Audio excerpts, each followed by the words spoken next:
Bonjour à tous, bonjour chers amis, bonjour chers frères et sœurs, bienvenue sur Parole de la vérité. Aujourd'hui, nous allons parler de la source de la motivation du travail, c'est-à-dire ce qui peut nous aider à travailler, à persévérer lorsqu'on a ces deux éléments dans notre esprit. Parce que ici, je veux parler de deux éléments que nous devons avoir dans notre esprit qui vont nous motiver à travailler. Je trouve donc cela dans Éphésiens chapitre 4, à partir du verset 28, ou alors le verset 28, je lis la traduction parole vivante.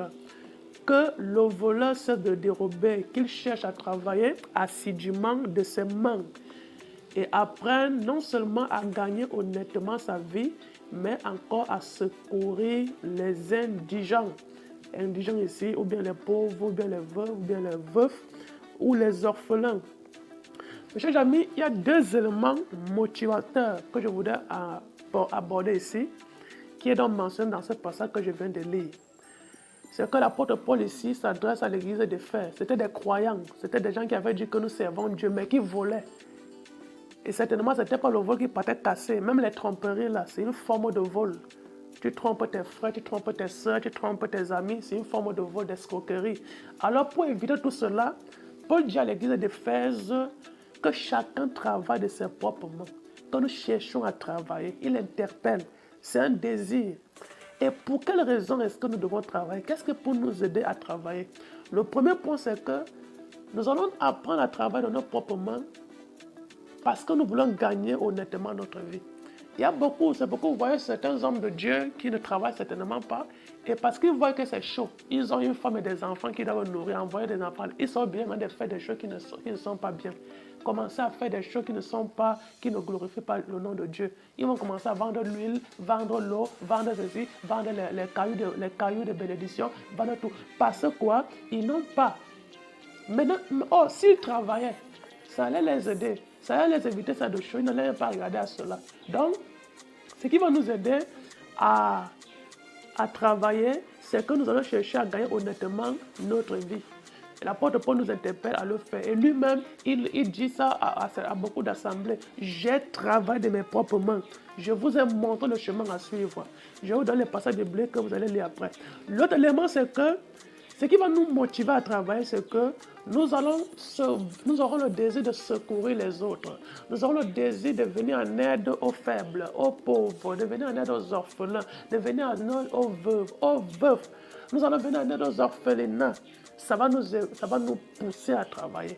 Lorsqu'on a cela à cœur, de secourir les autres, lorsqu'on a à cœur d'aider les autres, ça va nous inviter à travailler. Ça va nous conduire à travailler. Mes chers amis, nous avons tous un potentiel qui doit produire le travail. Quel que soit le secteur, mais qui glorifie l'Éternel. Nous avons du potentiel à nous. Nous avons du pouvoir de travail à nous. Nous avons un esprit de créativité.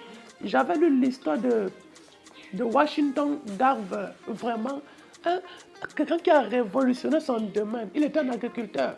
Il est des parents pauvres. Mais il a créé ces 200 combien de produits à partir de la cacahuète. Et il s'est basé sur les saintes écritures dans Genèse, où la Bible dit que j'ai créé toute plante pour qu'elle vous serve de nourriture. Il a regardé la cacahuète comme ça, il a dit que, mais Seigneur, qu'est-ce qu'il y a là? Et parce qu'il avait des connaissances en chimie et en physique, il a commencé à disséquer la cacahuète et il a maintenant fait les combinaisons. Il a eu à trouver plus de 200 produits dérivés de la cacahuète. Il avait du potentiel qu'il avait reçu de Dieu et il a développé cela, créé du travail. Et nous devons avoir cet esprit. Quel que soit ton domaine, tu es agriculteur, électricien, quel que soit ton domaine d'activité, quel que soit ton potentiel, quel que soit ce que tu sais faire, tu dois savoir que tu dois travailler. Ok, voici donc les passages complémentaires que vous allez lire et que vous allez étudier. Trouvez un temps de prière et de méditation profonde pour pouvoir assimiler convenablement ce que je vous donne dans ce numéro. Alors vous allez lire Actes chapitre 20, du verset 33 au verset 35. Vous allez lire 2 Corinthiens chapitre 8, du verset 1 au verset 8. Vous allez lire 2 Thessaloniciens chapitre 3 à partir du verset 8. Vous allez lire 1 Thessaloniciens chapitre 2 à partir du verset 9. Ces passages bibliques vont vous montrer encore plus exactement les sources de motivation qui permettent de travailler, qui permettent de persévérer, qui permettent de ne pas abandonner. Et je vous assure, si vous avez la sensibilité de l'écoute du Saint-Esprit, de l'Esprit de Dieu, vous allez mieux saisir et nous allons nous mettre ensemble au travail pour que l'Afrique ne passe pas son temps à pleurer. Les Africains pleurent beaucoup. Oh, la Bible est venue. Moi, quand je lis la Bible, je vois l'Afrique. Moi, je ne sais pas comment les autres lisent, ils disent que c'est des affaires de blancs. Moi, je vois l'Afrique. C'est parce que nous sommes en train de... Il y a beaucoup de choses que nous allons apprendre et que je vais vous donner, que le Seigneur m'a mis à cœur. Donc, il faut qu'on pense à ces choses-là. Il faut arrêter de pleurer. Nous pleurons beaucoup, nous nous plaignons beaucoup. Et nous perdons l'honneur qui peut nous diriger vers ce dont nous avons besoin. Et c'est parce que nous regardons le monde avec une autre réalité que de le regarder avec la réalité de Dieu. Que le Seigneur vous bénisse. Si tu aimes ton voisin, ou bien tes voisines, ou bien tes frères, tes amis, tu partages cet élément et on se retrouve pour un prochain numéro. Que le Seigneur vous bénisse.